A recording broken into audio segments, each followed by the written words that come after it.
बेटा। अच्छा पापा, मैं साइकोलॉजिस्ट रश्मि जी से मिलने जा रही हूँ। मुझे उनसे अडॉप्शन काउंसलिंग की ट्रेनिंग जो लेनी है। Adoption counselling? जी पापा। अब वो तो ठीक है बेटा, लेकिन ये तो बता कि ये एडॉप्शन काउंसलिंग होती क्या है? पापा, दरअसल जो पति पत्नी बच्चा गोद लेने का विचार कर रहे होते हैं, उन्हें कुछ भ्रांतियों या चिंता और शक पैदा करने वाली बातों का सामना करना पड़ता है। तो इस समय अडॉप्शन काउंसलिंग उनके लिए काफी मददगार साबित होती है।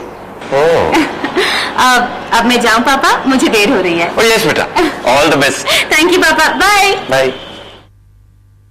बच्चे सृष्टि की वो देन जो न सिर्फ माता पिता और परिवार को खुशियां देते हैं, बल्कि देश के भविष्य की भी अनमोल निधि होते हैं।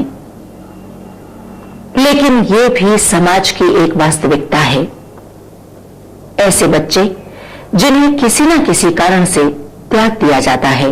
संविधान के अनुसार हर बच्चे को यह अधिकार है कि उसे परिवार का प्यार, देखभाल और सुरक्षा मिले।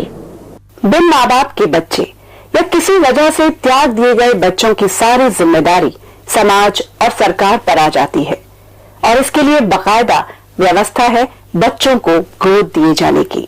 मतलब कानूनी तौर पर बच्चा गोद लेना यानी चाइल्ड एडॉप्शन एक ऐसा ठोस प्रयास है जिससे एक तरफ बेसहारा और जरूरतमंद बच्चों को घर परिवार की सुरक्षा, अपनापन और प्यार मिल पाता है और दूसरी तरफ ऐसे पति पत्नी जिनकी अपनी कोई औलाद नहीं, लेकिन जो माता पिता बनना चाहते हैं और अपने घर परिवार के स्नेह भरे वातावरण को बच्चों के साथ बांटना चाहते हैं, तो वे पति पत्नी बच्चे को कानूनी रूप से गोद लेकर औलाद की कमी पूरी कर सकते हैं।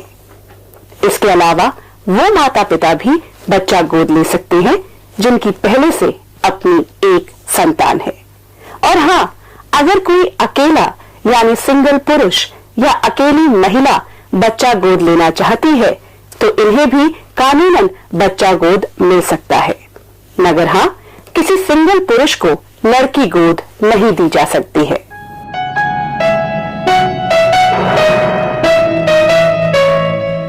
यहाँ ये समझ लेना बहुत जरूरी है कि आम भाषा में एडॉप्शन काउंसलिंग या दत्तक ग्रहण संबंधी परामर्श से क्या अभिप्राय होता है।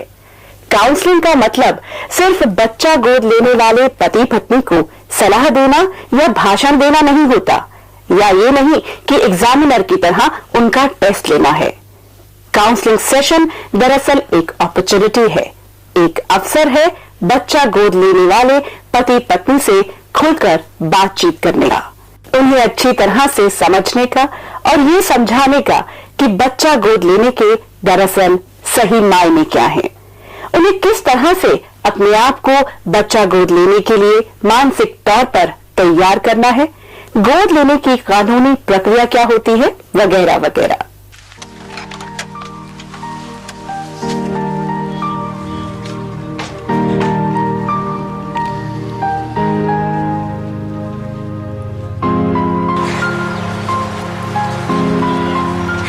क्या हुआ? अब क्या सोचने लगी? अरे अंदर रश्मि जी हमारा इंतजार कर रही होंगी।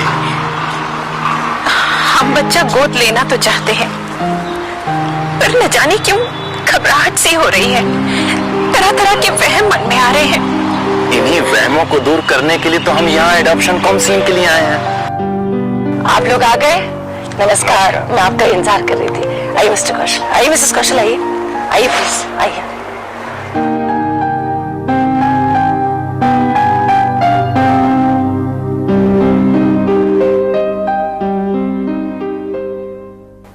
मिसेस कौशल आइए, बैठिए प्लीज।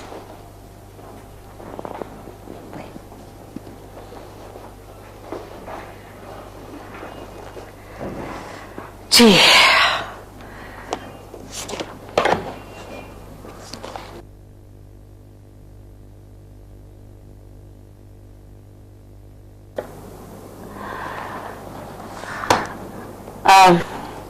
मिस्टर मिसेस कौशल, आपकी और आपकी फैमिली के बारे में कुछ जरूरी इंफॉर्मेशन मैंने नोट कर ली है। अच्छा ये बताइए, आप बच्चा गोद लेना क्यों चाहते हैं? भाग्य की मार, और क्या कहूं। भगवान ने मुझे औरत का जन्म तो दिया, पर मेरी कोख सूखे बंजर खेत की तरह बांझ ही रह गई। बहुत कोशिश की, पर मां नहीं बन पाई मैं। कोई डॉक्टर, कोई हकीम, वैद्य नहीं छोड़ा, पर सब बेकार। रश्मि जी, हर तरह से थक हार गए हम, इसीलिए आखिरकार हमें तय करना पड़ा कि बच्चा गोद लेकर ही हम संतान का अरमान पूरा करें। जी बिल्कुल ठीक फैसला किया है आपने, लेकिन मिसेस कौशल, आप इतनी परेशान क्यों हैं? परेशान हूं ये सोच सोचकर कि ऐसे बाहर का कोई बच्चा गोद लेकर पेट जाए बच्चे को पालने पोसने का सुख तो हमें नहीं मिल पाएगा ना। और ये सोचकर भी घबराहट सी होती है कि किसी अनजान और गैर बच्चे को गोद लेकर उसे हम अपनी जिंदगी और घर परिवार में सही जगह दे भी पाएंगे या नहीं। हाँ, नेचुरली घबराहट तो होगी ही। बच्चा गोद लेने के बाद ऐसी कुछ दिक्कतें आ सकती हैं। देखिए, बच्चा गोद लेना कोई सब्जी खरीदने जैसी चीज तो है नहीं। आप किसी वस्तु को नहीं, बल्कि एक जीते जागते बच्चे को अपने घर लेकर जा रहे हैं। इसलिए यह जरूरी है कि बच्चा गोद लेने से पहले आप इससे जुड़े हर पहलू को अच्छी तरह जान समझ लें, और प्री अडॉप्शन काउंसलिंग इसमें आपकी पूरी मदद करती है, क्योंकि बच्चा गोद लेने के बाद वापस नहीं किया जा सकता और ना ही बदला जा सकता है। मुझे लगता है रश्मि जी ठीक ही कह रही हैं। तो हमें और जो पूछना है पूछ लेते हैं। बेशक, आप खुलकर बताइए।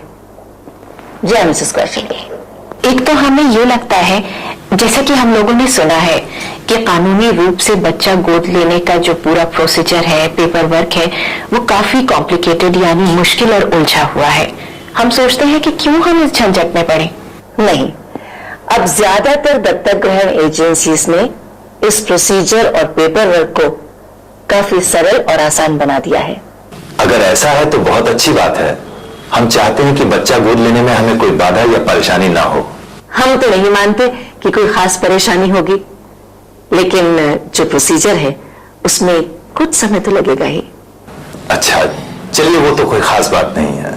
अच्छा मान लीजिए हम किसी ऐसे बच्चे को गोद लेते हैं जो बिन ब्याही माँ की संतान हो और जिसने समाज के डर से बच्चे को त्याग दिया हो, तो क्या ऐसे बच्चे में कुदरती रूप से बुरे संस्कार नहीं होंगे? देखिए, अगर माँ से कोई हो जाए तो इसमें उस मासूम बच्चे का क्या दोष? वो बच्चा जिसने दुनिया में किसी का कुछ भी बुरा नहीं किया। आप ही सोचिए। हाँ, देखा जाए तो बात तो ठीक ही है। ये देखा गया है कि गोद देने के लिए उपलब्ध ज्यादातर बच्चे खोए हुए होते हैं, यानी वो बच्चे कौन हैं, किसके हैं। फिर कुछ बच्चे ऐसे होते हैं जो माता पिता द्वारा त्याग दिए जाते हैं, जिनका कुछ पता नहीं होता। इसके अलावा कुछ बच्चे अनवेड मदर्स के होते हैं। कई बार लड़कियां बिना शादी किए मां बन जाती हैं और फिर समाज और कलंक के डर से बच्चे को त्यागने के लिए मजबूर हो जाती हैं। इन्हें भी सोशल वर्कर की मदद की जरूरत पड़ती है, क्योंकि इस समय इनकी मानसिक स्थिति बहुत ही नाजुक होती है। तो सोशल वर्कर की काउंसलिंग से इन्हें भावनात्मक सहारा मिलता है और वो अच्छी तरह से सोच विचार कर ही बच्चे के बेहतर भविष्य के लिए उसे गोद देने का मन बना पाती है। जब ये फैसला कर लिया कि आप बच्चा गोद ले रहे हैं, तो उस समय बाकी सारी बातें मन से निकाल देनी चाहिए कि बच्चा कौन सी जात का, कौन से धर्म का है, कहां से आया, किन हालात में आया। बच्चा बच्चा है और हर बच्चा बहुत अच्छा और मन का सच्चा होता है। ओके, पर रश्मि जी, हम तो कोई गोल मटोल सुंदर स्वस्थ बच्चा चाहते हैं। नहीं नहीं, आप इस तरह का कोई भी भ्रम अपने मन में ना रखें, और ये भी समझ लें कि आप किसी शोरूम से कोई गुड्डा या गुड़िया लेने नहीं आई हैं। क्या मतलब? मतलब कि यूं समझें कि आपको एक मुरझाए हुए फूल को खिलाना है। सोचिए, वो नन्हा फूल जो जन्म के बाद से ही न जाने कितनी मुश्किलों से गुजरा होगा, वो गोल मटोल हो, पूरी तरह स्वस्थ हो, ऐसी उम्मीद करना क्या ठीक है? पोस्ट एडॉप्शन काउंसलिंग, इसमें बच्चा गोद लेने के बाद जब कभी भी माता पिता को किसी भी तरह की सलाह किसी भी मुद्दे पर चाहिए हो तो वो उन्हें दी जाती है। यही नहीं, चाइल्ड एडॉप्शन एजेंसी उस घर परिवार से लगातार संपर्क भी बनाए रखती है जहां बच्चा गोद दिया गया है। हर बच्चे का बचपन हो खुशगवार और भविष्य बने बेहतर, यही उद्देश्य है बच्चों को गोद दिए जाने की व्यवस्था का। गांव हो, शहर या महानगर, भारत में सभी जगह बच्चा गोद देने और गोद लेने के प्रति आज समाज का नजरिया सकारात्मक रूप से बदल रहा है। आइए हम सब मिलकर स्वागत करें इस व्यवस्था का और सुनिश्चित करें कि हर नौनिहाल हो सदा खुशहाल।